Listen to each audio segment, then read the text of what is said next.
पहला सेशन जो पॉलिसी का हुआ था उसमें एक पॉइंट उठा था जिसमें उन्होंने बोला कि किसान को कैसे पता चले कि उसकी जो फसल वो उपजा रहा है उसको सही कीमत मिलेगी। तो उसमें जो एक पैनलिस्ट थे एक्स सेक्रेटरी सिराज हुसैन जी, उन्होंने बोला फ्यूचर मार्केट से ये पॉसिबल हो रहा था, वो पॉसिबल था, लेकिन कुछ वजहों से बैन लग गया ज़्यादातर कमोडिटीज़ पे। हमारे साथ चर्चा के लिए चूँकि एनसीडीएक्स के एमडी एंड सीईओ मौजूद हैं, और एनसीडीएक्स जो है कमोडिटी का देश का एग्री कमोडिटी का सबसे बड़ा एक्सचेंज हुआ करता था। तो सर आपसे मैं शुरुआत करता हूँ कि किस तरह से जो कमोडिटी एक्सचेंज हैं वो किसानों को बेहतर, उनका जो उपज है उसको बेहतर कीमत पाने में मदद कर सकते हैं।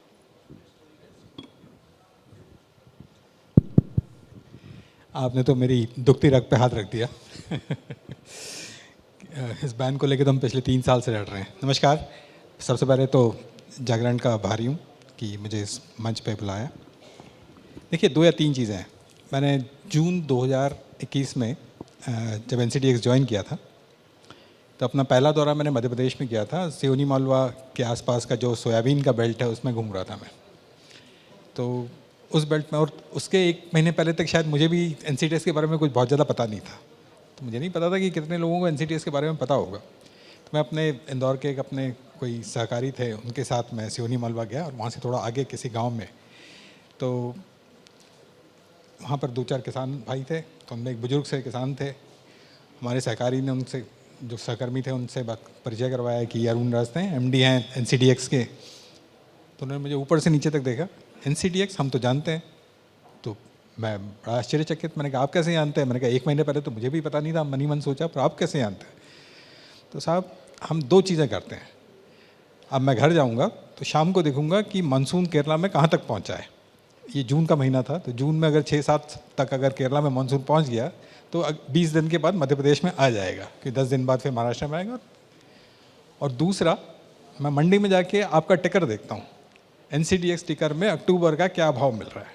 वो भाव पिछले साल के भाव से अगर ज़्यादा हुआ या किसी दूसरे पैदावार से ज़्यादा हुआ तो मैं सोयाबीन बोऊंगा, नहीं तो कुछ और बोऊंगा।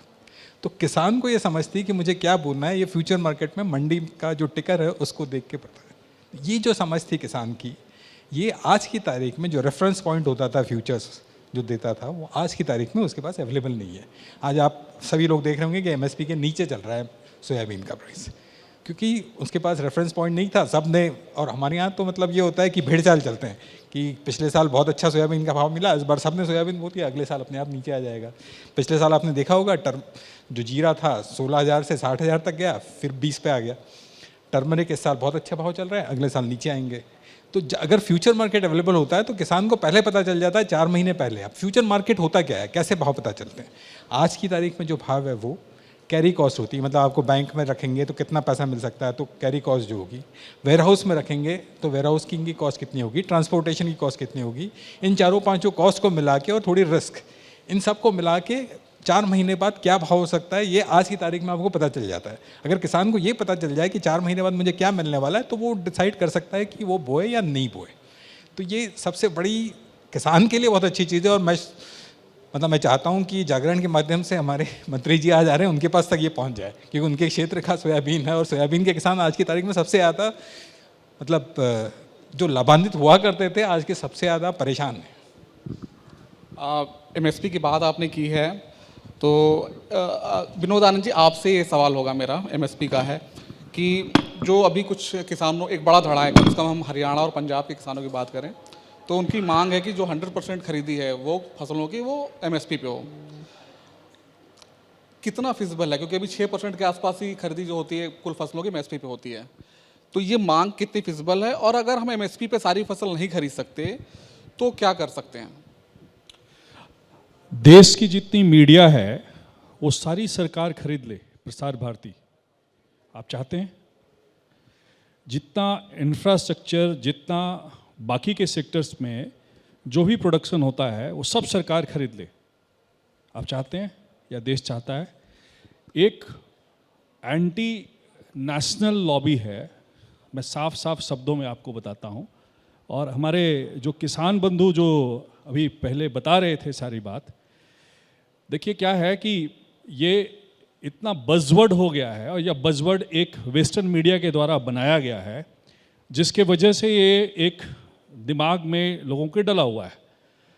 1,26,000 धान की सिर्फ वैरायटी, उसके जम्स प्लाज्म इस दुनिया में भी एग्जिस्ट करते हैं।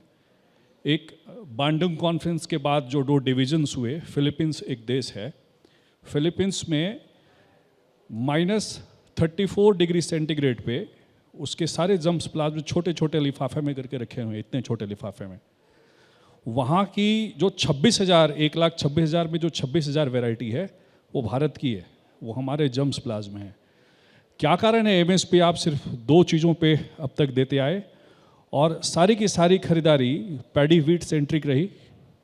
तो ये एक देश को भटकाने के लिए, और हमारे यहाँ एक SDG 10 की बात करने के, सस्टेनेबल डेवलपमेंट गोल्स में रिड्यूसिंग इनइक्वालिटीज़ की बात करते हैं, तो किस प्रकार से ये डेमोक्रेटिक हो उसकी बातचीत नहीं की जाती है, और उसकी बातचीत लोग सुनना नहीं चाहते हैं या सुनाना नहीं चाहते हैं।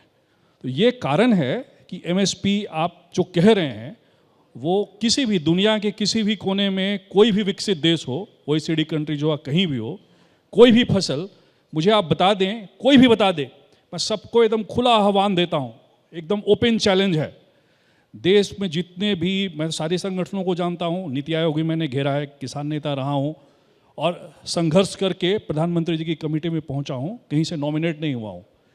कोई भी किसी भी फसल का 100% अगर कोई सरकार खरीदती हो तो मुझे बता दें। तो ये तो पहली बात हुई। दूसरी बात ये है कि शिकागो बोर्ड ऑफ ट्रेड ये तय नहीं करेगा कि हमारे किसान क्या उत्पादित करें।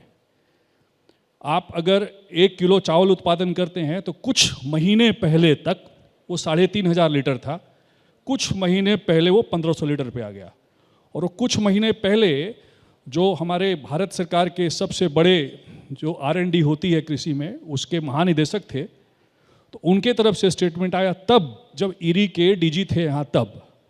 तो ये किसको भटका रहे हैं? अचानक से 2 महीने में R&D चेंज हो जाता है। तो आप सबसे पहले विविधीकरण करने की जो बातचीत कवायद है उस पर बात करें, और 170 देशों में कमोडिटीज़ की ट्रेडिंग होती है, कोई 1-2 दिनों में ये ठीक नहीं होगा। और उन 170 देशों में मजदूर नहीं है, उन 170 देशों में लोग काम करने वाले नहीं हैं, उन 170 देशों में कृषि की वो व्यवस्था नहीं है, उन 170 देशों में वो R&D नहीं है, उन 170 देश में हमारे जैसे किसान नहीं है, हमारी जितनी डाइवर्सिटी है उतनी नहीं है। तो ये तो संभव नहीं है। और वर्तमान में मैं आपको बता दूं, सांता कमेटी रिपोर्ट ने 5.9% कहा था, अभी लगभग 10% के आसपास खरीदारी हो रही है, और 15% के आसपास आइडियल है। लेकिन कौन सी फसल खरीदी जानी है वो कुछ लोग तय नहीं करेंगे, कौन सी फसल खरीदी जानी है वो पूरे भारत के किसान तय करेंगे। विनोद जी, एक बात, समस्याएं तमाम हैं, लेकिन एक बात तो तय है कि किसान को ज़्यादातर मामलों में किसान को उसकी फसल की सही कीमत नहीं मिलती है, उसके गुनाहगार जो भी हो, वजह सिस्टम हो, कुछ भी हो। क्या कोई दूसरे उपाय नहीं कर? एमएसपी ठीक है, नहीं खरीद सकते, एमएसपी पे नहीं हो सकती खरीदारी, लेकिन कोई तो उपाय कर रहे होंगे। वो क्या कोई उपाय हो सकते हैं कि किसान को उसकी कीमत की सही कीमत, उसकी उपज की सही कीमत मिले? बिल्कुल बिल्कुल, इसकी ही कवायद जारी है। और एक 75 साल 70 साल का जो बीमारी थी वो 1 साल में तो ठीक नहीं हो सकती। तो अभी तक क्या है, लगभग मोटा मोटी कह लीजिए तो 600 मंडियां हैं, लेकिन एक एसेंशियल कमोडिटीज एक्ट है। तो साहब आप यहाँ समाचार दिखा रहे हैं, पूरी दुनिया में लोग सुन सकते हैं और पूरी दुनिया में एडवर्टाइजमेंट आपको दे सकते हैं। हमारे किसान ने क्या गलती की है कि जैसे ही वो खन्ना मंडी से बाहर निकलेगा और हरियाणा टच करेगा, उसके ऊपर स्मगलिंग का एक्ट लगा देंगे। यानी कि 5 किलो पैडी से लेकर आप अगर हरियाणा से पंजाब गए या पंजाब से हरियाणा गए या एक राज्य की सीमा को क्रॉस किए तो आपके ऊपर स्मगलिंग का एक्ट लग जाएगा। ये कौन सी नीति थी? किसने बनाई थी? क्यों बनाई थी? और अब तक क्यों चल रही है? तो सबसे पहला चीज़ ये है कि जो खरीदारी की व्यवस्था है उसमें पारदर्शिता है, तो ट्रांसपेरेंट हो और इफेक्टिव हो, प्रभावी हो। और खरीदारी की व्यवस्था कैसी हो? कितनी मंडियां हैं हमारे यहाँ? मंडियों में प्राइवेट सेक्टर आ गया तो बहुत बड़ी आफत है। चलिए ठीक है, प्राइवेट सेक्टर को ना लाएं आप। कोऑपरेटिव इकोनॉमिक फ्रेमवर्क में हमने इसका समाधान ढूंढा है, और आपको मैं आश्वस्त करता हूँ कि 2028 तक जब 2.5 लाख के आसपास पैक्स जो हमारे लगभग 2.5 लाख पंचायतों में हैं और उन सब में वेयर हाउस बनाई जा रही है और पायलटिंग उसकी शुरू हो गई है, हो सकता है पैक्स को मिनी मंडी घोषित कर दें, हम लोग उस पर काम कर रहे हैं। तो हर पैक्स पे मिनी मंडी घोषित होगी। और इस समाधान में हमारे साथ विद्वत हमारे IIFT के सर बैठे हैं।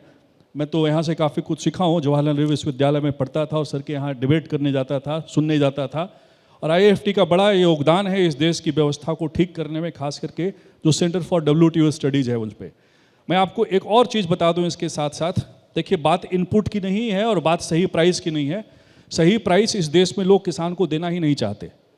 सच्चाई तो ये है, उनको सस्ता आना चाहिए और उन देशों को सस्ता आना चाहिए जो उत्पादित नहीं कर सकते। और एक चेन है, एक वैल्यू चेन है, विश्व में कई जगहों पे लोग बैठे हैं। आज क्या ज़रूरत है कि सस्टेनेबल फाइनेंसिंग पे जो फाइनेंसिंग हो रही है वो एक सीमेंट कंपनी को दी जा रही है। आपने सुना होगा 2-3 दिन पहले $500 मिलियन की सस्टेनेबल फाइनेंसिंग हुई। तो एग्रीकल्चर में इन्वेस्टमेंट आज तक इतना बड़ा कभी हुआ ही नहीं था कि सारे वेयर हाउसेज, आप गौर कीजिएगा, हर पैक्स में जो प्राइमरी एग्रीकल्चर क्रेडिट सोसाइटी कही जाती है, दरअसल एक कोऑपरेटिव सोसाइटी थी, हर पैक्स में वेयर हाउसेज बनाए जा रहे हैं। और वो पैक्स के वेयर हाउसेज ऐसे नहीं होंगे जिसमें एटलस गोल्डाइन की साइकिल रहा करती थी। आप लुधियाना में एक गोडाउन बना दिया जाता था रूरल गोडाउन स्कीम में, और उसमें कंपनियां अपना सामान रखती थी। वो पीली दीवार और नीली छत जैसी नहीं होगी, उसमें ब्लॉकचेन कनेक्टेड होगी, वो स्मार्ट वेयर हाउस होगा। तो इसका पूरा आर्किटेक्चर बन रहा है। आप देखिए अभी कोऑपरेटिव इकोनॉमिक फ्रेमवर्क में क्या क्या होता है और आने वाले समय में क्या क्या होगा। और मैं आपको आश्वस्त करता हूँ अपनी कमेटी की तरफ से, इसका हम आमूल चूल परिवर्तन करेंगे और पूरा का पूरा समाधान निकालेंगे, पूरा हिसाब देंगे आपको। विनोद जी, आपने मंडियों की बात की, मंडियों पे अभी अगले उसमें हम थोड़ा और डिस्कस करेंगे, कुछ डेटा भी है और करने की बात भी है। एक निर्यात वाली जो बात आ रही है, जिसमें आपने प्रोफेसर जोशी जी से बात की कि निर्यात ही एक ऐसा माध्यम है जहाँ से हम देखते हैं कि किसानों को बेहतर कीमत अपेक्षाकृत मिल सकती है, अगर निर्यात हो, बाधित ना हो। तो प्रोफेसर जोशी, अगर हम कृषि निर्यातों की बात करें तो इसमें भी लगभग उतनी ही अनसर्टेनिटी, मतलब कृषि के मामले में अनसर्टेनिटी रहती है। कब कौन सा प्रोडक्ट जो है सरकार की ओर से प्रतिबंधित कर दिया जाए, ये तय नहीं है। क्या उसका असर भी कीमतों पर पड़ता है? और अगर हमें कृषि निर्यात बढ़ाने हैं तो कृषि में किस तरह की नीतियों की ज़रूरत है? देखिए, अति महत्वपूर्ण सवाल आपने किया। सबसे इम्पोर्टेंट तो पहले मैं आपको ये क्लियर करूं कि इन्होंने जो MSP की बात की, MSP घरेलू इशू होने के साथ साथ एक अंतर्राष्ट्रीय इशू है। और WTO का एग्रीमेंट जो है हमको ये परमिशन नहीं देता है, जिसको स्टॉक होल्डिंग कहते हैं हम, फार्म स्टॉक होल्डिंग। और उसके लिए MSP को वो is considered to be subsidy which is price distorting in the international market. और भारत को बार बार देखिए 2002 के अंदर दोहा राउंड जो है वो आज तक इसीलिए बंद पड़ा हुआ है क्योंकि हम MSP रखना चाहते हैं। तो आप भारत सरकार की एक विषमता देखिए कि on the external front the same government is fighting to retain the subsidy, and on the internal front farmer का विरोध सहन करना पड़ रहा है। तो ये दो चीज़ें। अच्छा, फार्मर के अंदर अब तो आप सभी को पता है कि जो हमने मंडी सिस्टम बनाया, तो mandi system was basically to get the farmers realise better prices, but mandi system जो है गले में घंटी बन गया। उसकी वजह से प्राइस रियलाइजेशन की बजाय it had the negative impact. अब जब उसको मार्केट रिफॉर्म्स की बात हुई तो समहाउ हम कर नहीं पाए। Me being a professor of international marketing, I am sure कि you may differ with me, but I supported the market reforms every time, but वो हो नहीं पाए। सेम चीज़ हम चाहते थे कि कमोडिटी की फॉरवर्ड प्राइसिंग हो सके, उसके अंदर भी मतलब आपने करने नहीं दिया। तो कृषि के अंदर जब फार्मर को प्राइस रियलाइजेशन की बात आती है, बेहतरीन प्राइस रियलाइजेशन की, तो एक या दूसरे इशू को लेके हम उसमें आगे नहीं बढ़ पाते हैं।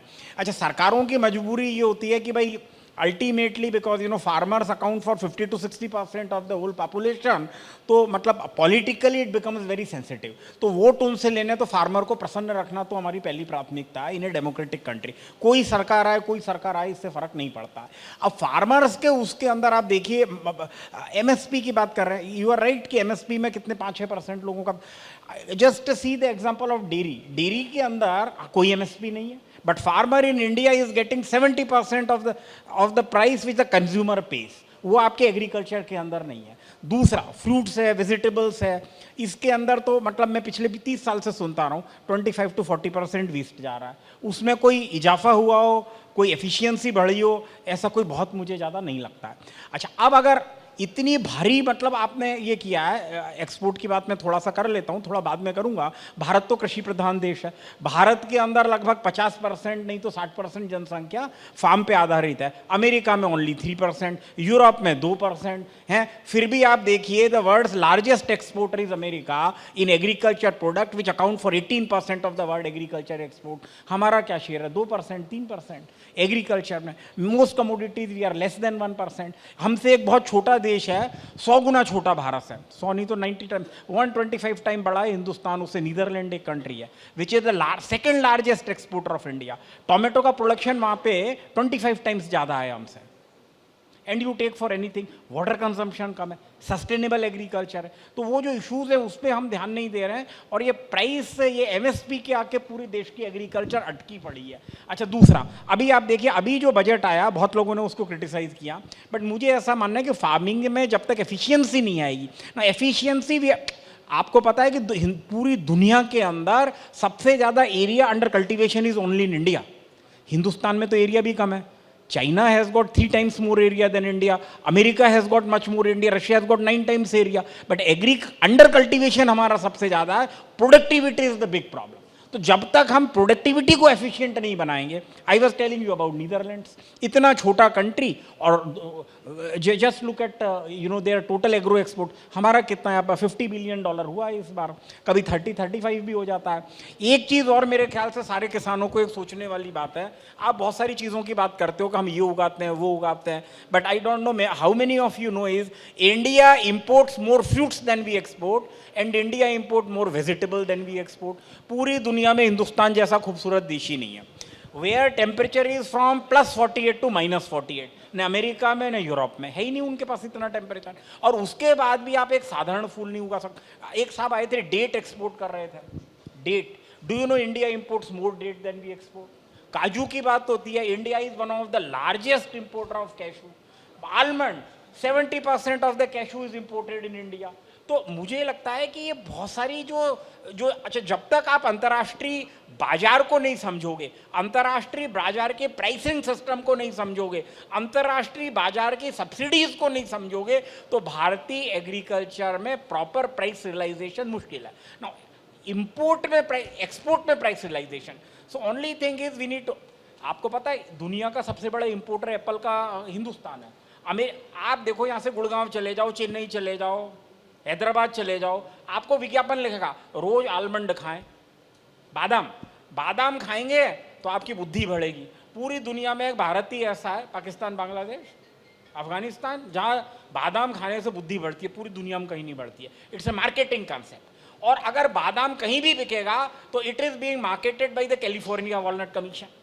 The same thing is that मगजी, क्या कहते हैं उसको, walnut also comes from California. Apple, Hindustan में अब हिंदुस्तान का एप्पल हम कम खरीदते हैं, कश्मीर से और वहाँ से कम आता है, हिमाचल प्रदेश से, अब हम वॉशिंगटन एप्पल खरीदते हैं। अच्छा, और मज़ा क्या हुआ कि हिंदुस्तान में आज से 5 साल पहले 40-50 रुपए किलो एप्पल मिलता था, अब वो 300 रुपए किलो पहुँच गया। अब मैंने कल बाजार में गया, मैंने देखा कि वो हिमाचल का जो एप्पल है वो भी आजकल 250 रुपए किलो मिल रहा है। और ये, so they have increase the price, but number one is how much the farmers have got. Basic problem in farmer is, बाजार के अंदर जब कस्टमर ज्यादा आपको प्राइस पे करता है, farmer realisation has not increase. Farmer realisation, टमाटर की प्राइस आज भी देख लो, दिल्ली में हम 110 रुपया देते हैं, फार्मर को जब हम 110 देते हैं, उसको आज भी 5 रुपया की। प्रोफेसर जोशी, एक इसमें एक सवाल है कि समस्या तो है, लेकिन अगर हमें बढ़ाना है अपना एग्री एक्सपोर्ट, तो कमी क्या रहेगी, क्यों नहीं है ज़्यादा, और कैसे बढ़ाया जा सकता है? Very good. सुनो, एक क्या है कि सरकार की पॉलिसियों पे ज़्यादा मतलब है ना, आप डिपेंड मत करिए, और ज़्यादा सरकार को भी ब्लेम मत करो, क्योंकि आप देखिए जो एक्सपोर्ट की सबसे बड़ी प्रॉब्लम है वो गवर्नमेंट पॉलिसी में। गवर्नमेंट को थोड़ी एक्सपोर्ट करना है, एक्सपोर्ट तो फार्मर्स को करना है। बट ये बहुत आसान है कि हम कोई भी problem, but what government can create an enabling environment is good enough. अब इनेबलिंग एनवायरनमेंट में क्या है, the again thing is the efficiency, proficiency in productivity, sustainable agriculture. What government can do is government can fight on the non tariff barrier.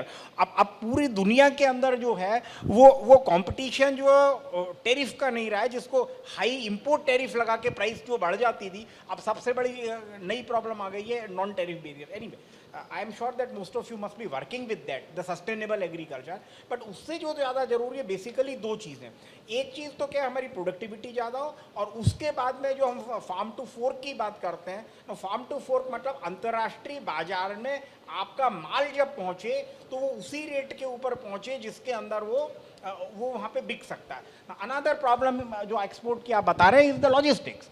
अब आप देखिए कि Netherland में 90% of the flower in the whole world you know they travel through Netherland और वहाँ से export होते हैं। हम क्यों नहीं करते हैं? अरे आपके बेंगलोर देखिए, पूना देखिए, कितना खूबसूरत हमारा ऐसा क्लाइमेट तो नीदरलैंड में है ही नहीं। नीदरलैंड में तो फूल हो नहीं सकते, वहाँ टेम्परेचर ठंड इतनी पड़ती है। So everything comes under you know the artificial environment which we failed. So उसके अंदर मुझे क्या लगता है कि तीन चीज़ें, एक तो प्रोडक्टिविटी बढ़ाना, सस्टेनेबिलिटी बढ़ाना, price of cost of production. आप देखिए India did not sign the RCEP agreement. I am sure that you are aware of this. We did not sign RCEP agreement only and only because of agriculture and dairy. Only and only क्योंकि आपकी price competitiveness नहीं है, आपकी बाजार में price competitiveness नहीं है। And unless आपने बहुत सारी बातें की, आप करोगे भी, but unless you know about the international prices. आप FAO की रिपोर्ट देख लीजिए, in next 10 years the prices of all agricultural commodities in real terms, I repeat real term is taking you know inflation को adjust करते हुए, the price of all agriculture commodities going to decrease, नहीं बढ़ने वाली है। अब आप तो अपने आप को ये प्रिपेयर करिए कि with that reduced prices how you remain competitive in the international market. तो वो हमको देखना है। आप देखिए मतलब agriculture as you are aware, मतलब I teach agriculture across 17 countries marketing, और डेयरी में I made that world bank strategy for India's plan. I travelled across on agri. आप just look at the price sustainability. हाँ, dairy के अंदर कहते हैं कि अगर न्यूजीलैंड, ऑस्ट्रेलिया और यूरोप से मिल्क पाउडर आ जाएगा तो हमारी डेयरी बंद हो जाएगी। अच्छा, मैं फिर कहता हूँ Indian agriculture is protected. Take my word, today it is protected. आज आपने आंदोलन कर दिया, हमने प्रोटेक्ट कर दी। कब तक आप प्रोटेक्ट करोगे? It will not be protected for perpetual period of time. There is no shortcut to make agriculture competitive. There is no shortcut to increase productivity. There is no shortcut to sustainability. There is no shortcut to logistics, which include the cold chain, processing, and how to make competitive is value addition. अभी आप अमूल का example देखिए। 4-5 महीने पहले I was in Anand, we had one चिंतन शिविर। तो उसके अंदर आप देखिए कि Amul has launched its own milk in New York, और अक्रॉस अमेरिका उन्होंने दूध लॉन्च किया है वो अमूल के नाम से। वो it is being marketed as Amul milk. Except for milk you know, no industry in agriculture is as modern as milk हैं। आप तो एनडीडीबी में रहे हो, you know it better. Amul का आप चॉकलेट प्लांट देखिए जो आनंद के अंदर है। आप मुझे बता दीजिए कि एग्रीकल्चर के अंदर which plant is so modern? Do we have a price realization mechanism for fruits and vegetable the way we have got in the dairy industry? उसके अंदर हम दूध की फैट टेस्ट करते हैं, SNF टेस्ट करते हैं। और आजकल तो मतलब यू नो मेरे ज़माने में तो यू नो प्रोसेस बड़ा मुश्किल होता था, लेकिन अब तो स्पेक्ट्रोफोटोमीटर से खड़ा कर टेस्ट हो जाती है। फार्मर को बेस्ड ऑन दैट उसका वो मिलता है, लेकिन price realisation it does not exist in fruits and vegetable, और वो सबसे बड़ी प्रॉब्लम है। तो farmers price and therefore farmers incentive for a better quality is not there. India has come a very long way in agriculture, right from being an importing country, जहाँ पे पता है रोटी खाने के लिए जहाज के आने की प्रतीक्षा करते थे। एक बार मुझे याद है कि वो शास्त्री जी ने कहा था कि हमारे पास खाना नहीं है तो एक ही बार खाना खाएं हम एक दिन में, हफ्ते में एक बार एक दिन खाना खाएं। ईस्ट इंडिया में तो आज भी लोग सैटरडे को खिचड़ी खाते हैं तो वो खाना खाएंगे तो agriculture problem will be resolve. And India has come a long way that we are the largest exporter of grains on the earth. Non basmati rice में वी हैव गॉट 40% शेयर। और आप जो बात कर रहे हो कि अगर हम कहते हैं कि कोई एक्सपोर्ट पे बैन लगा दिया तो पूरी दुनिया कहती है कि हिंदुस्तान चाहता है हम भूखे मर जाएं। So it is not for us, it is for them as well. Sir हम क्या है, जागरण में हम लोग एक कॉन्सेप्ट है सोल्यूशन जर्नलिज्म का। तो हम लोग की जो टीम है हम लोग बेसिकली सोल्यूशन जर्नलिज्म पे काम करते हैं। उसमें यह है कि समस्याएं तो हैं तो हम समस्या भी करते हैं, बट हर उस समस्या का एक आखिरी में एक सोल्यूशन देने की कोशिश करते हैं। Very right. तो हाँ, हम अब समस्याओं पे तो हमने काफ़ी बात की, अब थोड़ा सोल्यूशन पे भी बात करेंगे प्लीज़। और रसद साहब आपसे ही शुरू करूँगा कि चलिए 7 कमोडिटीज़ पे प्रतिबंध है, लेकिन अभी भी ट्रेड तो हो रहे हैं, कुछ कमोडिटीज़ में हो रहे हैं। तो अभी कौन कौन से अगर किसान चाहते हैं तो कौन कौन से कमोडिटीज़ आज भी NCDX पे अवेलेबल हैं और जिसके थ्रू प्राइस रियलाइजेशन किया जा सकता है?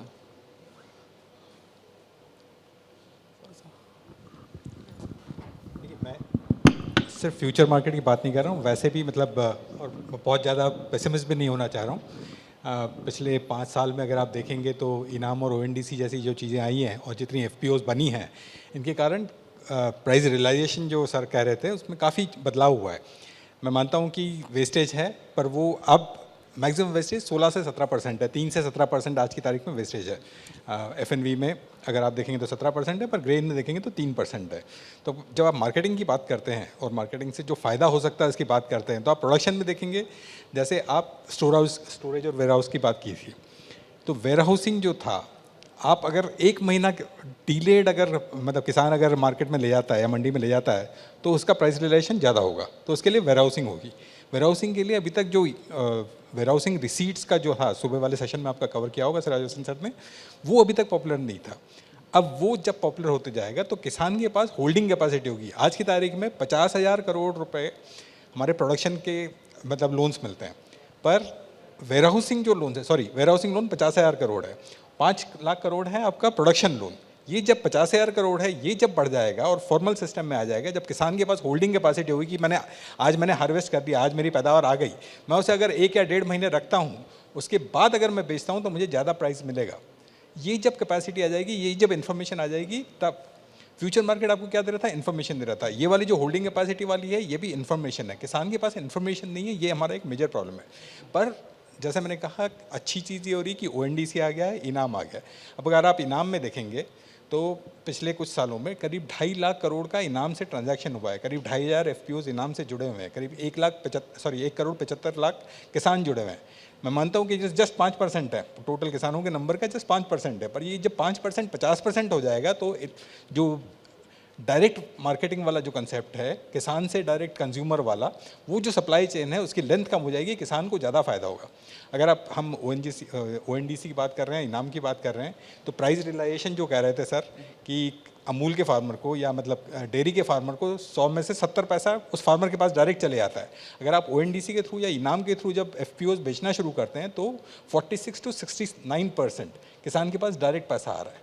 तो जैसे जैसे आप ये कनेक्ट जो बीच वाली जो चेन है, इसकी सप्लाई चेन की लेंथ कम करते जाएंगे, किसान से डायरेक्ट कंज्यूमर के पास जितनी कम स्टेप्स में पहुंचते जाएंगे, उतना किसान को ज़्यादा पैसा मिलना शुरू हो जाएगा।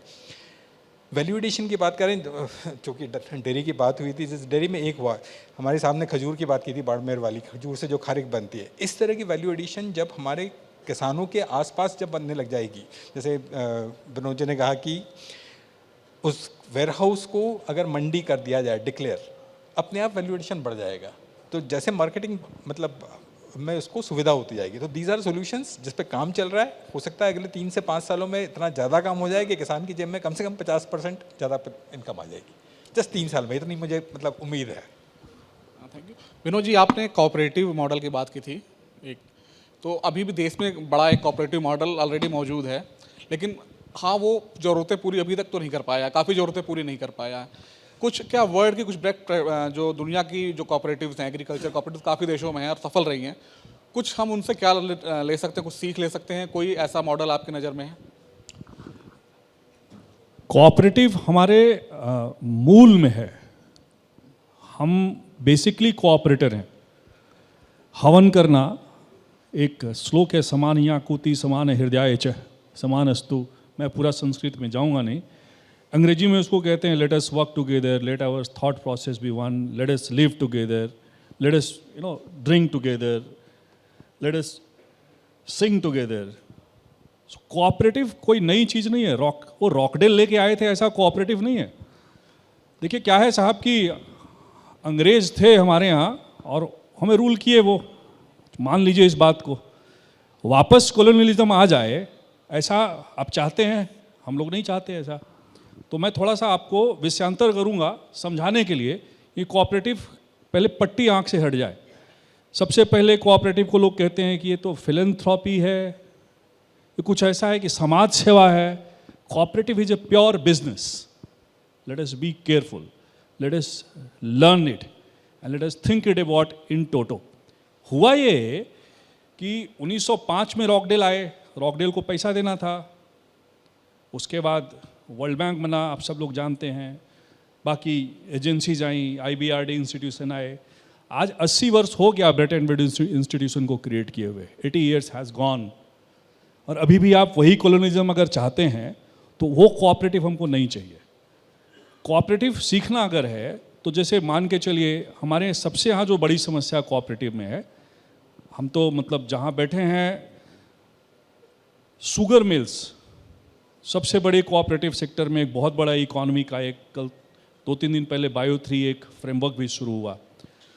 रेगुलेशंस यानी कि जो रजिस्ट्रार साहब हैं, वो रजिस्ट्रार साहब अभी भी वो लाल फीताशाही है। तो सबसे पहले कोऑपरेटिव के लिए तो हम लोग सोचते थे कि भैया एक डिवीज़न है यार छोटा सा, वहाँ डायरेक्टर साहब बैठते हैं, वही सब रूल करते हैं, एक डिपार्टमेंट तो दे दो, जॉइंट सेक्रेटरी साहब तो हो वहाँ। ये तो ऐसा मिल गया हम लोगों की, मतलब लेने गए थे 1 ग्राम, यहाँ मिल गया पूरा मेट्रिक टन, पूरी मिनिस्ट्री मिल गई, और मिनिस्ट्री भी इतनी पावरफुल बन गई कि सारे आमूलचूल परिवर्तन हो रहे हैं। तो पैक्स को मल्टीपर्पस बनाया गया।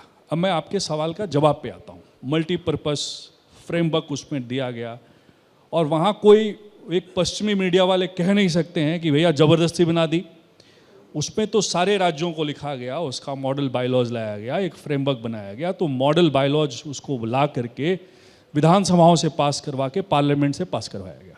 ये पैक्स की बात हुई, जिसको कि प्राइमरी एग्रीकल्चर क्रेडिट सोसाइटी बनाई थी, वो कोऑपरेटिव सोसाइटी होती है वो। दूसरा मल्टी स्टेट कोऑपरेटिव, जो मैं रेगुलेशंस आपको बता रहा हूँ, वो भी उसमें भी परिवर्तन किया गया। आने वाले समय में रजिस्ट्रार्स का रोल कैसा हो, वो फैसिलिटेटर हों, ये सारी चीज़ें ज़रूरी है। तो किसी भी काम को करने के लिए आज इंडस्ट्रियल पॉलिसी आई, रिफॉर्म्स हुए, आईटी एक्ट आया, तब जाके इनाम है। आज मार्केट रिफॉर्म्स हुए, ग्लोबलाइजेशन हुआ, तो कोऑपरेटिव आपको रिवर्स ग्लोबलाइजेशन ला के देगा। लेकिन फार्मर्स को जो टेक्नोलॉजी का राइट है उनको दीजिए। आज की तारीख में 47% प्लेन टेक्नोलॉजिकल अडॉप्शन है, क्योंकि वो कोऑपरेटिव फ्रेमवर्क पे नहीं है।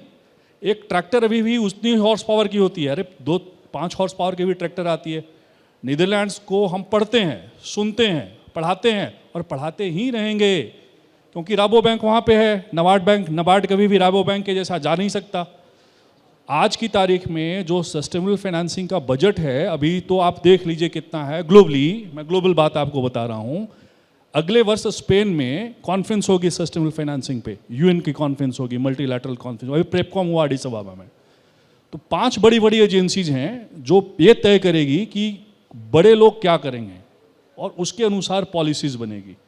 तो हमको वहाँ पे पकड़ना है। हमारा किसान अब ग्लोबल है, ये जो ग्लोबल, आज क्या है ना कि हमारे प्रधानमंत्री ने प्लेस कर लिया 140 करोड़ की तरफ से कि हम जीरो नेट एमिशन लेंगे।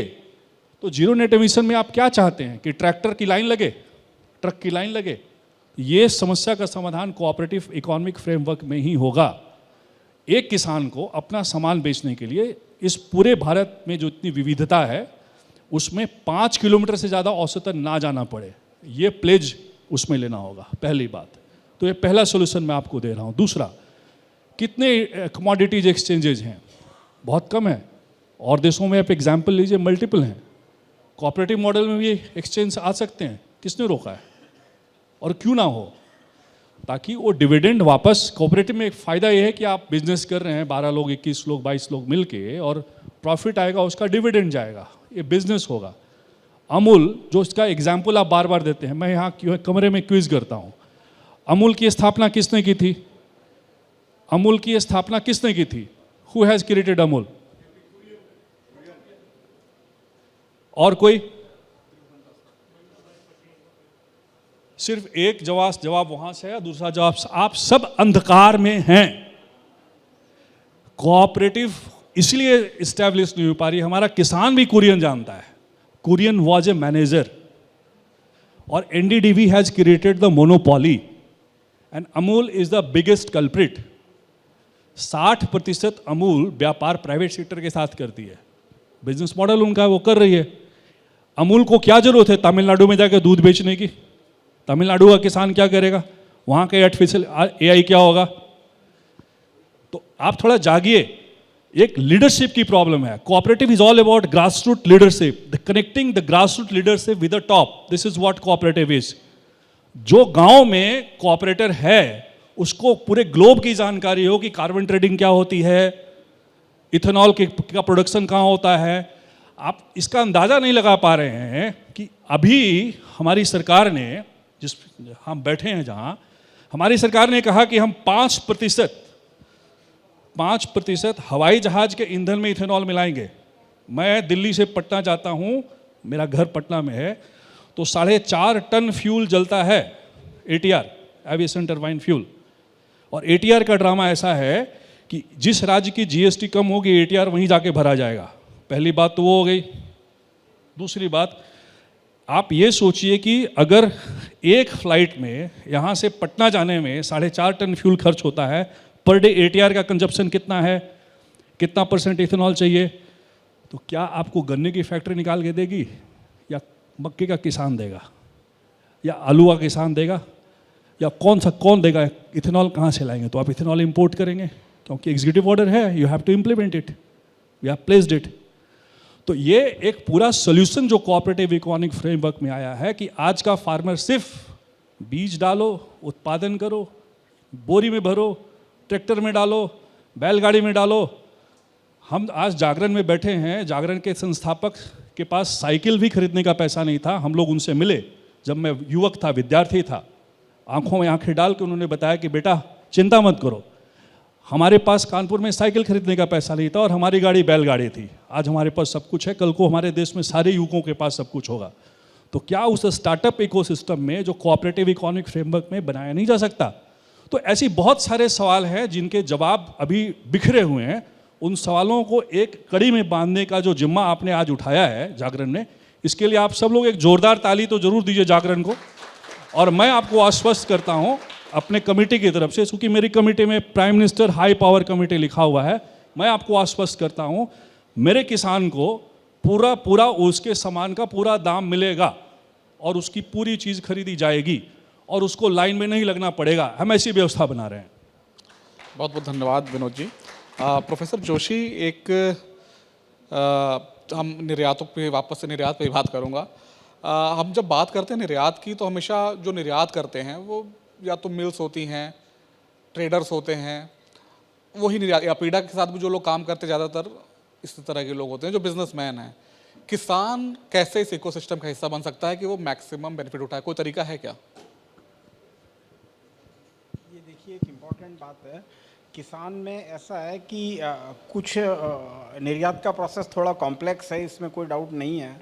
बट अब धीरे धीरे because of that the enabling information and communication technology, ये थोड़ा थोड़ा उनके लिए आसान होता जा रहा है, जिसके अंदर डॉक्यूमेंटेशन का सिस्टम आज से 5-10 साल में पूरी तरह से बदल गया है। बहुत सारी चीज़ें ऑनलाइन हो गई हैं, अप्रूवल्स ऑनलाइन हो गई हैं, बहुत सारा the transformation has taken place. और दूसरा क्या है कि विदेश के अंदर अब आयातक को आइडेंटिफाई करना भी ऑनलाइन पॉसिबल है। और उसके अंदर अब ये 2-3 चीज़ें इसमें बहुत इम्पॉर्टेंट हैं कि एक तो वैल्यू एडेड प्रोडक्ट जो है उसको हमारे निर्यातक बाहर भेज सकते हैं।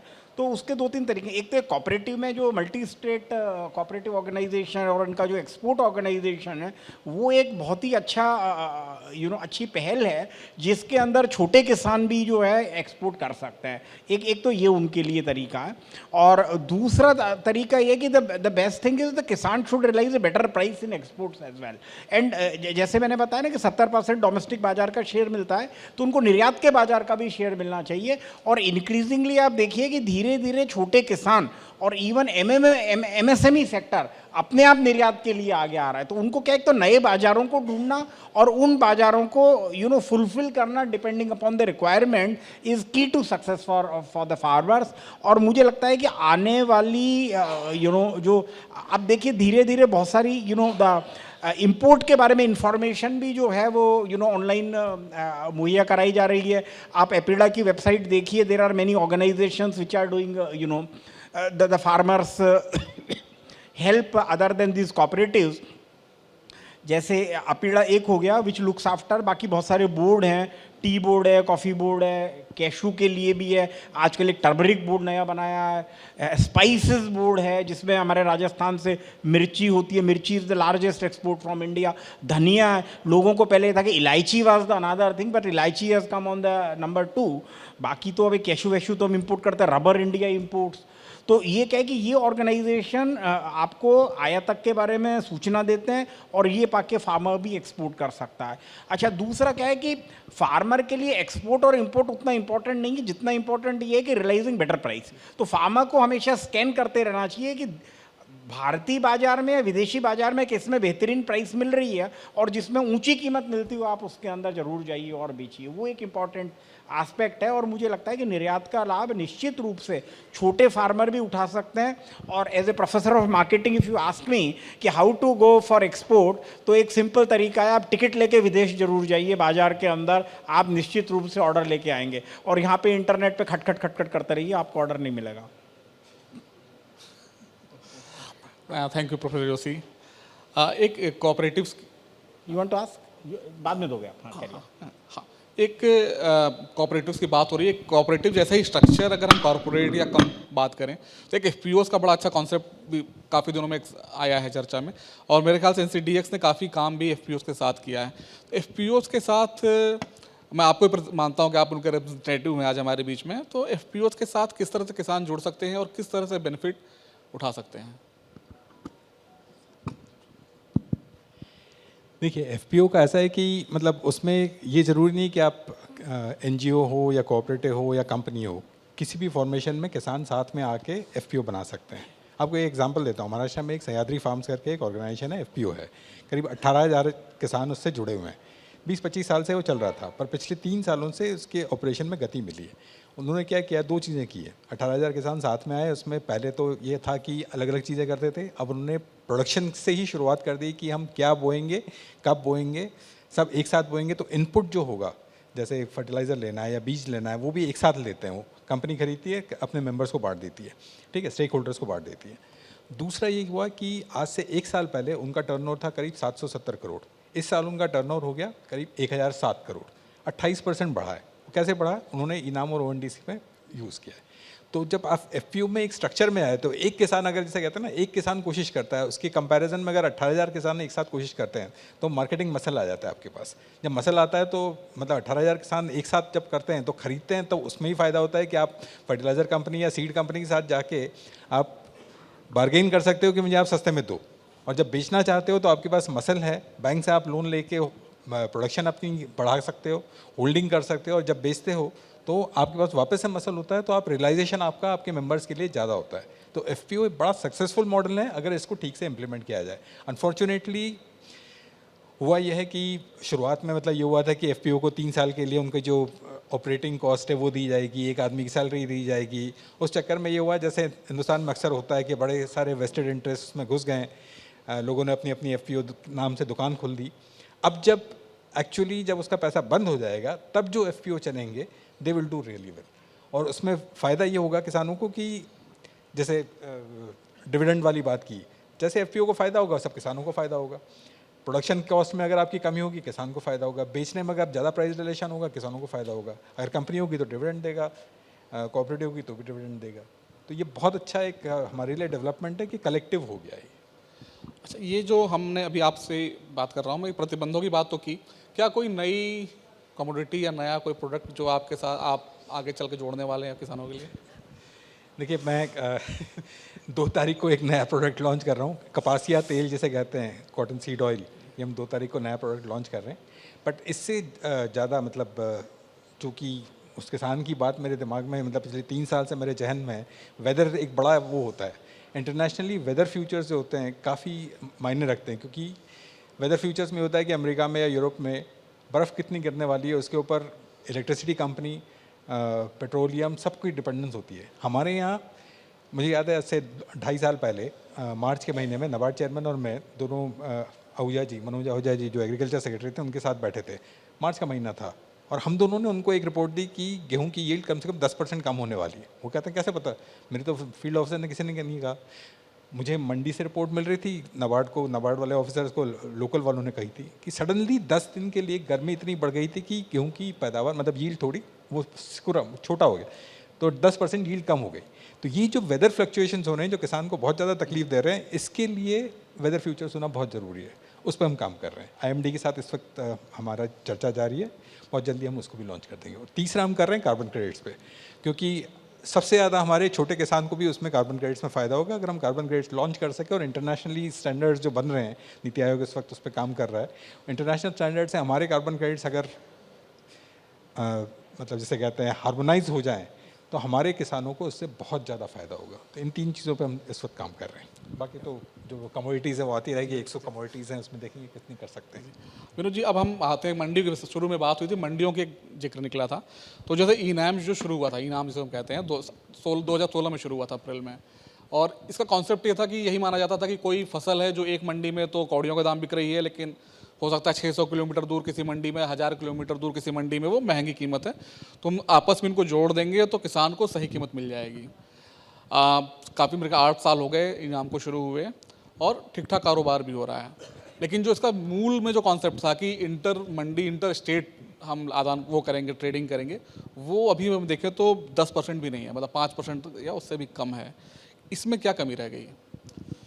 देखिए साहब, ऐसा है कि इनाम शुरू जिस पवित्र थिंकिंग से हुई थी वो ये था कि पूरी भारत को 1 नेशन 1 मंडी किया जाए। बजट 200 करोड़ रुपया, 200 करोड़ रुपए में 1 नेशन 1 मंडी। 200 करोड़ रुपए तो बहुत सारे फर्म्स का जो एग्रीकल्चर में ट्रेड करते हैं उनके कॉर्पकॉम का बजट है, जो टॉप 10 MNC जो हमारे यहाँ इंटरेस्ट रखती हैं उसमें। तो एक तो वो शुरुआत में थोड़ी सी पिक उस तरीके से नहीं किया। फिर क्या है कि भगवत गीता में लिखा है कि creative change is the law of nature, but you cannot do the changes as ना, जो बदलता है वो एक्सेप्टेबल नहीं होता है। तो जो बड़े राज्य थे, जो मतलब कृषि में वहाँ ज़्यादा इन्वेस्ट किया गया, वहाँ के किसान ज़्यादा मजबूत थे, वहाँ के नेता ज़्यादा मजबूत रहे, चौधरी छोटूराम मजबूत रहे, है ना। हमारे बिहार को जोड़ा नहीं गया था पहले हरित क्रांति से। हम तो गरीब लोग हैं, हम लोग तो रिक्शा चलाने के लिए पैदा हुए हैं और बाढ़ में डूबने के लिए पैदा हुए हैं। तो एक राज्य है जिसको मतलब आधा भाग पंजाब से निकल के फिर पंजाब बना, तो उन्होंने कहा कि हम इनाम ज्वाइन नहीं करेंगे, जो करना कर लो। तो 3-4 साल तक तो ये लगा कि जब अगर पंजाब ज्वाइन नहीं करेगा, उस समय वही सेक्रेटरी थे जो साहब आज सुबह आए थे, बाद में NEML में हैं, और वो डिजिटल इंडिया का दौर शुरू हुआ था, तो इनाम शुरू में चला नहीं। उसके बाद की जो प्रक्रिया ऐसी हुई कि जो कोऑपरेटिव इकोनॉमिक फ्रेमवर्क के पहले वाले कोऑपरेटिव के जो आका लोग थे, जो पिछले कई सालों से कोऑपरेटिव को घेर के रखे थे, मैं खुला बोलता हूँ क्योंकि मैं तो किसान टाइप का आदमी हूँ, ब्यूरोक्रेट हूँ नहीं, तो मुझे क्या किसी से डर तो है नहीं। तो वो चाहते नहीं थे कि इनाम चले। तो जैसे लासल गांव में प्याज खरीदी जा रही है, किससे खरीदा जा रहा है मालूम नहीं। एक कंपनी है दिल्ली में कोऑपरेटिव, कहती है कि मैं कोऑपरेटिव हूँ, दूध का व्यापार करते हैं। वो किन किसान से सब्जी खरीद के सफल के दुकान पे रखते हैं पता नहीं। तो दिल्ली 70% तो ऐसी है कि जो मतलब अनऑथराइज्ड एरियाज में रहती है, तो 70% दिल्ली तो सफल से कवर्ड ही नहीं है। तो ऐसे एग्रीकल्चर मार्केटिंग स्पेस का आप क्या करेंगे? तो इनाम तब चलेगा जैसे SFAC ने शुरू किया, ONDC से कनेक्ट करके एक पोर्टल बनाया, आप ऑनलाइन खरीद सकते हैं, आ सकता है। तो अभी एक डिजिटल मीडिया स्पेस में, डिजिटल स्पेस में अभी ये कवायद बाकी है। अभी हमारे यहाँ वैसी एक्सटेंशन सर्विसेज हुई नहीं है। उस एक्सटेंशन सर्विसेज की ज़रूरत है जो मार्केट लेड एक्सटेंशन सर्विसेज हो। अभी एक्सपोर्टर्स लेड एक्सटेंशन सर्विसेज है। तो अपेदा जैसी ऑर्गेनाइजेशंस अपना पूरा बवाल काटती हैं। एक आज की तारीख में आप पूरे इस व्यवस्था में कहीं भी कोई एक ऐसा जगह बता दीजिए जहाँ पे बायर्स सेलर्स का डेटा हो, जो इंटरनेशनल ट्रेड जहाँ होता है, नहीं है।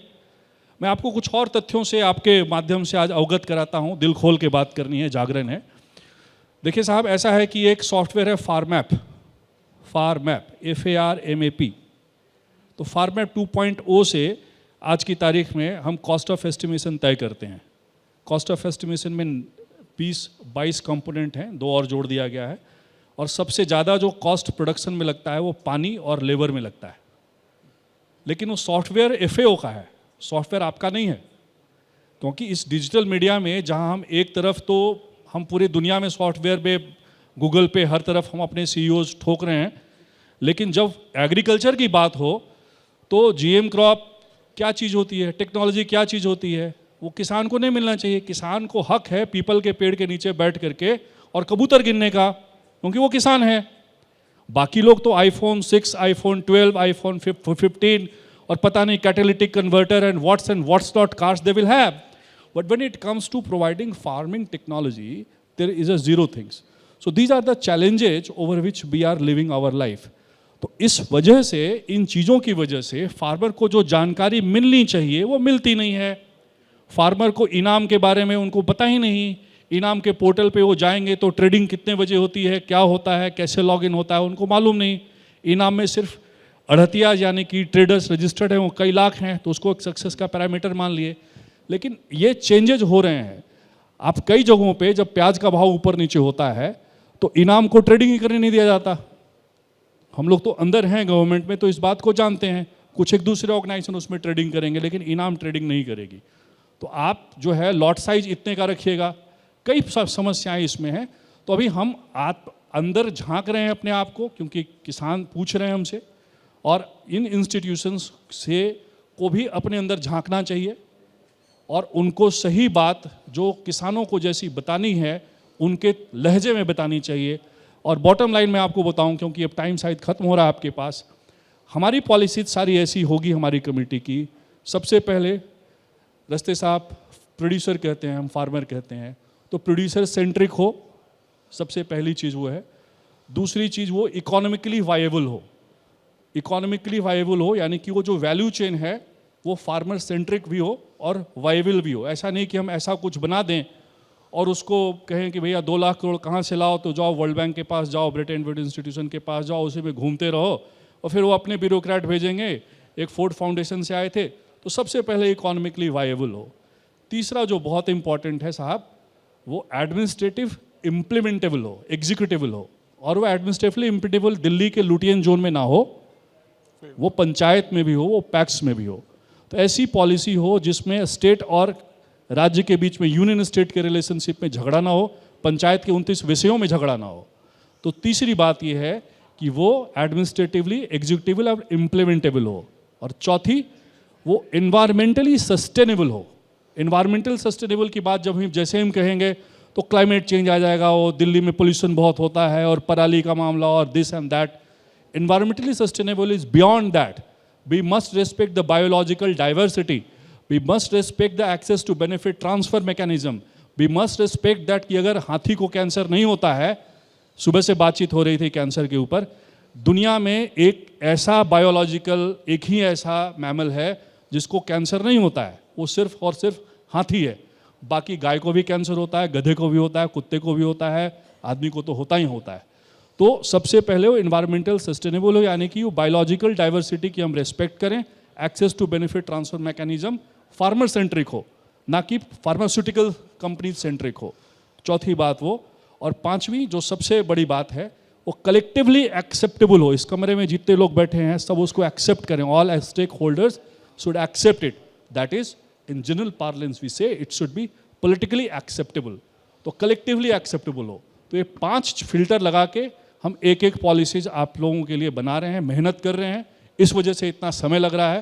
थोड़ा और समय लेंगे, अच्छी चीज़ लेके आएंगे, पतली लेके आएंगे, मोटी लेके नहीं आएंगे, बहुत सारे इंडेक्सेस एनेक्सर्स नहीं होंगे, लेकिन जो पॉलिसीज होंगी आप देख रहे हैं वो ऐसी चीज़ आएगी। तो ये हमारे तरफ से एक मैसेज, कोऑपरेटिव इकोनॉमिक फ्रेमवर्क क्या हो, किसकी बातचीत कर रहे हैं। और हमारा विजन ये है कि आने वाले समय में कम से कम 40% जो ट्रेड है भारत का जीडीपी, वो कोऑपरेटिव इकोनॉमिक फ्रेमवर्क से आए, ताकि उसका डिविडेंड मासेस के पास जाए, इनइक्वालिटी रिड्यूस हो। Thank you sir.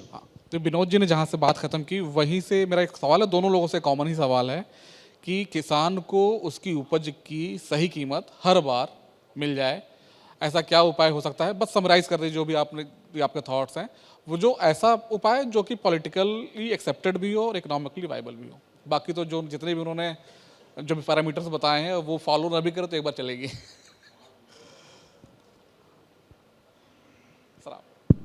देखिए, भारत सरकार ने एक नई पॉलिसी जो बनाई है, ओडीओपी का कंसेप्ट है, 1 डिस्ट्रिक्ट 1 प्रोडक्ट। और अब जो कंसेप्ट है इसमें district as an export hub. पहले हम स्टेट गवर्नमेंट्स को कहते थे आप अपनी एक्सपोर्ट पॉलिसी बनाइए, अब हम कहते हैं डिस्ट्रिक्ट्स को आप अपनी एक्सपोर्ट पॉलिसी बनाइए। और इस एक्सपोर्ट पॉलिसी के साथ district industries officer, district agriculture officer, district horticulture officer, district fisheries officer को रिस्पॉन्सिबिलिटी दी गई है कि वो आइडेंटिफाइड प्रोडक्ट को एक्सपोर्ट में मदद करें और छोटे किसानों को या छोटी कृषि इंडस्ट्री वालों को या एमएसएमई को इस चीज़ के बारे में बताएं कि उनके उत्पादों को बाहर कैसे बेचा जा सकता है। तो उसके लिए एक भारत सरकार बहुत बड़े स्केल पे ट्रेनर्स ट्रेनिंग प्रोग्राम चला रही है, जिसमें डिस्ट्रिक्ट लेवल के ऑफिसर्स को ट्रेन किया जा रहा है, एफपीओज को ट्रेन किया जा रहा है और डिस्ट्रिक्ट लेवल के लोगों को ट्रेन किया जा रहा है, जिससे उनको एक बेहतरीन प्राइस रियलाइजेशन में मदद मिले। बहुत सारे exchanges, you know, the commodity exchanges जैसे चाय में है, रबर में है, इलायची के अंदर है, ये ऐसे एक्सचेंजेस छोटी छोटी जगह पे उनके सेंटर पे आए, जैसे इलायची के लिए इडुक्की में है, चाय के लिए कलकत्ता में है, दार्जिलिंग में है, you know, even small places like Jorhat में है, जहाँ से इनको एक बेहतरीन प्राइस रियलाइजेशन मिल सके। और दूसरा, जैसा कि इन्होंने बताया कि ये जो कॉपरेटिव का जो नया फ्रेमवर्क भारत सरकार का आने वाला है, वो मुझे ऐसी उम्मीद है कि निश्चित रूप से एक यू नो पाथ ब्रेकिंग होगा और इसमें हमारे किसानों को और ग्रोअर्स को फ़ायदा होगा। बट मेरा एक ही कहना ये है कि बेटर प्राइस रियलाइजेशन के लिए please try to understand there is no shortcut to your own efforts by the farmers and the entrepreneurs. Try to, you know, compare your price with that of the international market. There is no shortcut to efficiency.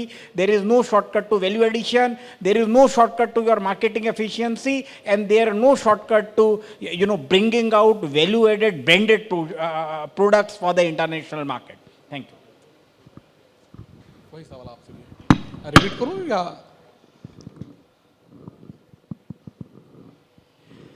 देखिए, भारत का किसान बहुत smart है। वो अपने अच्छे और बुरे का खुद अपनी तरफ से ध्यान रख सकता है। अगर उसको आगे बढ़ाना तो सिर्फ ये है कि गवर्नमेंट को, जैसे गवर्नमेंट ने बहुत पहले डिसाइड किया था, government should not be in business of airlines और होटल्स और ऑल। गवर्नमेंट को एग्रीकल्चर से बाहर निकलना चाहिए, सिर्फ एनेबलर रहे गवर्नमेंट, हमारा किसान वर्ल्ड बीटर हो जाएगा। Thank you. हाँ बिल्कुल, फ्लोर क्वेश्चंस के लिए ओपन है, तो जो भी क्वेश्चन पूछने चाहें।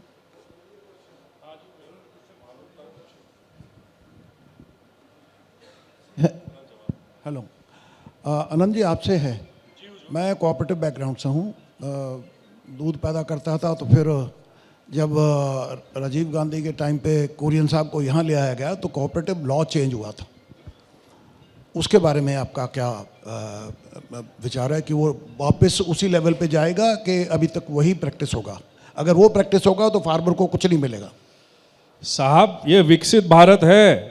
2047 और 2070 के पीछे हम नहीं सोचते हैं किसी भी नियम कानून। मैं तो तब तक 47 तक रहूंगा और नहीं। पहले से आप नहीं रहेंगे, लेकिन हम आपकी फोटो लगा के आपको जरूर बताएंगे, और आप रहेंगे, बिल्कुल रहेंगे। आपकी बातें रहेगी, इस हॉल में आपका चेहरा भी रहेगा, ये होटल जरूर रहेगा और ये भारत सरकार के तहत ही होटल रहेगा।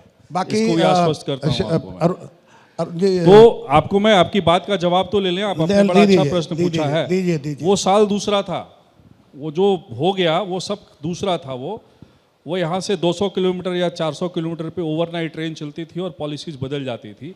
अभी की पॉलिसीज़ वैसी नहीं बदलती, वो पूरे सबके साथ डिबेट डिस्कशन करके बदलती है। तो 2047 तक की में विकसित भारत कैसा होगा और उस विकसित भारत में असमानता कोऑपरेटिव के माध्यम से कम कैसे हो, वैसी कोऑपरेटिव पॉलिसी अभी बन रही है, बन चुकी है, उस पर चर्चा चल रही है, बहुत जल्दी आने वाली है। देखिए, हम क्या कहते थे कि पॉलिसी क्या है कोऑपरेटिव की? I am the boss of my house and I have my wife's permission to say so. This was a policy which we were facing in those days. अब तो मान लीजिए इस उम्र में कि आप अपने घर के बॉस नहीं हैं। अब आप चेंज करने वाले हैं कि चेंज हो गई है? वो तो सब कुछ वो आ जाएगी। What's the हम timeline? इस होटल में इस बात की सूचना नहीं देते। Any timeline?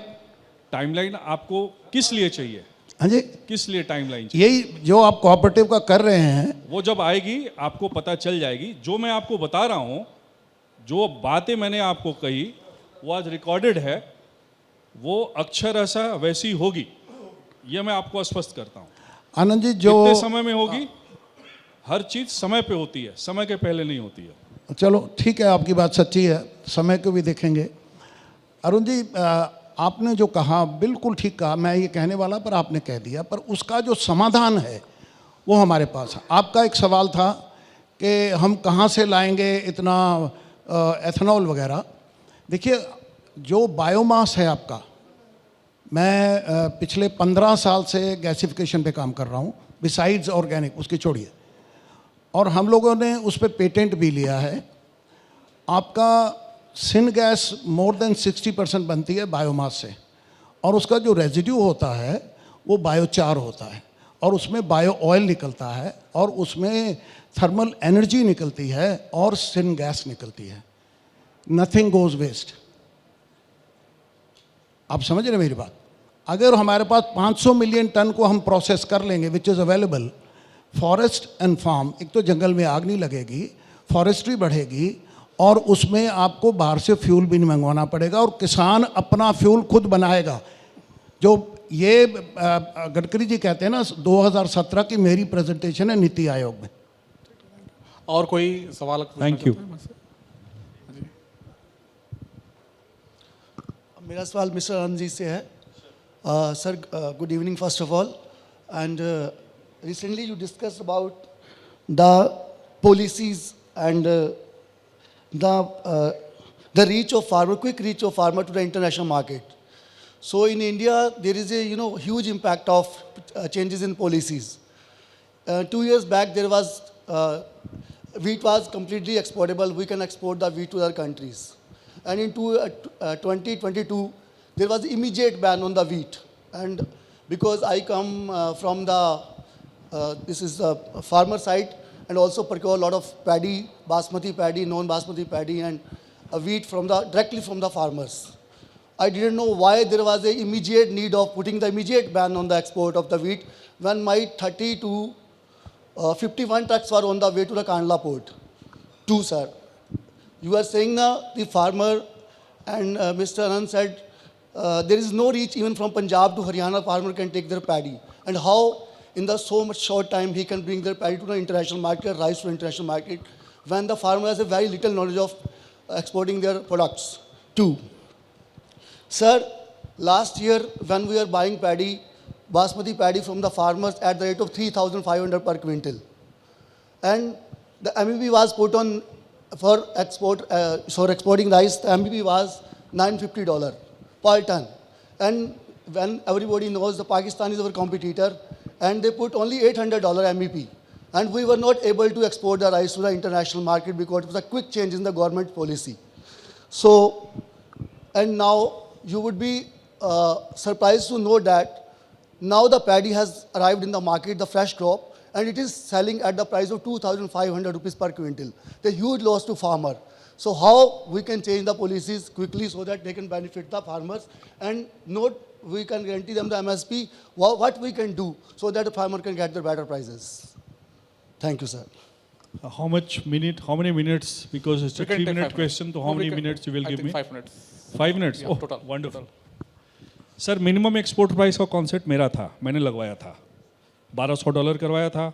बाद में आप बहुत आंदोलन हुआ, बहुत ब्लूमबर्ग और पता नहीं कहाँ कहाँ से क्या क्या हुआ, और उसके बाद वो $750। पहले क्या है कि हम लोगों को मालूम ही नहीं चलता था। जैसे मल्टी स्टेट कोऑपरेटिव 3 बनाई थी, तो आप लोगों से पूछते थे कि एक प्राइस बताइए, बेंचमार्क प्राइस बताइए, क्या मिनिमम एक्सपोर्ट प्राइस होना चाहिए अगर हमारा किसान या FPO या कोऑपरेटिव बेचे। हम सारे एसोसिएशन के साथ बातचीत कर लिए, कोई आने के लिए, कोई बोलने के लिए तैयार नहीं, अपेदा तक बोलने के लिए तैयार नहीं कि क्या मिनिमम, क्या एक बेंचमार्क होना चाहिए, किस वैरायटी का क्या होना चाहिए। तो पहली बात तो ये थी। आप हमको पहले मेरे सवाल को आप सुन लीजिए। तो हम लोगों के दिमाग में ऐसा आया कि एक ऐसा और देशों में तो होता है, नहीं होता है। हम लोग अच्छा खासा 40% दुनिया का चावल खिलाते हैं, और चावल की गणित मैं आप लोगों को बता देता हूँ 1.5 मिनट के अंदर। अगर आप 25% पंजाब और हरियाणा के चावल को भी छोड़ दीजिए, क्योंकि वो पॉलिटिकली एक्सेप्टेबिलिटी नहीं होती है वहाँ पे डाइवर्सिफाई करने में, 25% अगर डाइवर्सिफाई पल्सेस से कीजिएगा, खास करके अरहर, मसूर और मूंग के साथ में, तो मोटा मोटी 70,000 करोड़ रुपए का आपका फॉरेक्स बचेगा, यानी कि आपके देश का बचेगा दाल से, अगर आप उसको डाइवर्सिफाई कीजिएगा। और मज़े की बात, जो हमारे पूजनीय आदरणीय बुजुर्ग व्यक्ति जो बैठे हैं, उन्होंने पूरा जीवन दिया है, आप उतने पानी में सिंगापुर को 51,000 लीटर तक 51,000 दिनों तक पानी पिला सकते हैं। न्यूयॉर्क को 2,903 दिनों तक पानी पिला सकते हैं। और मुंबई सिटी को 293 दिनों यानी 293 दिनों तक पानी पिला सकते हैं। उतना सिर्फ पानी बचेगा। पैसा कौन देगा पानी का? हमको तो चाहिए। मेरा किसान पानी खर्चा कर रहा है, मेरे ज़मीन का, मेरे अगली पीढ़ी का पानी जा रहा है। आप हर जगह का सस्टेनेबिलिटी कॉस्ट लेते हैं। अब तो कार्बन क्रेडिट की बात हो रही है, तो पानी का क्रेडिट का पैसा कौन देगा? तो मैं तो $1800 में बेचूंगा। आपको चावल चाहिए नहीं चाहिए, आप हमको, मैं तय करूंगा। हमारा किसान तय करेगा कि किस देश में किस देश को बेचना है। वो बाजार में बैठ करके और ब्लूमबर्ग और कुछ चैनल्स तय नहीं करेंगे। रही बात कि मौसम का मार जो झेलता है, 70 साल पहले भी वो एक दिन था जो सबसे हॉटेस्ट था। जैसे ही एक राष्ट्रपति आए जो कुछ दिन पहले कुछ किसानों से मिले अपने एम्बेसडर के तहत, हमारे देश में एक देश है ना, बड़ा बड़ा पावरफुल देश है, तो कुछ किसानों से मिले। जब उनसे पूछा गया कि ये बायलैटरल टॉक होता है क्या फार्मर्स के साथ, उनके देश में बायलैटरल टॉक करने जाते हैं क्या, तो हमारे देश में किसानों के साथ वो बायलैटरल टॉक करने वाले कौन होते हैं? वो तय करेंगे कि हमको क्या एक्सपोर्ट करना चाहिए, क्या इंपोर्ट करना चाहिए, क्या इंटरनेशनल ट्रेड करना चाहिए। आप मुझे एक किसान बता दीजिए जो फार्मर सेंट्रिक एक्सपोर्ट कर पाए। यहाँ पे कोई भी बैठा किसान, अभी डेट फार्म की बात कर रहे थे, एक्सपोर्ट कर पाएंगे? वहाँ पे एक CHO उसको घुसने नहीं देगा एयरपोर्ट के अंदर में। क्या बात करते हैं आप? तो रही बात किसानों के नाम पे आप बिल मत काटिए।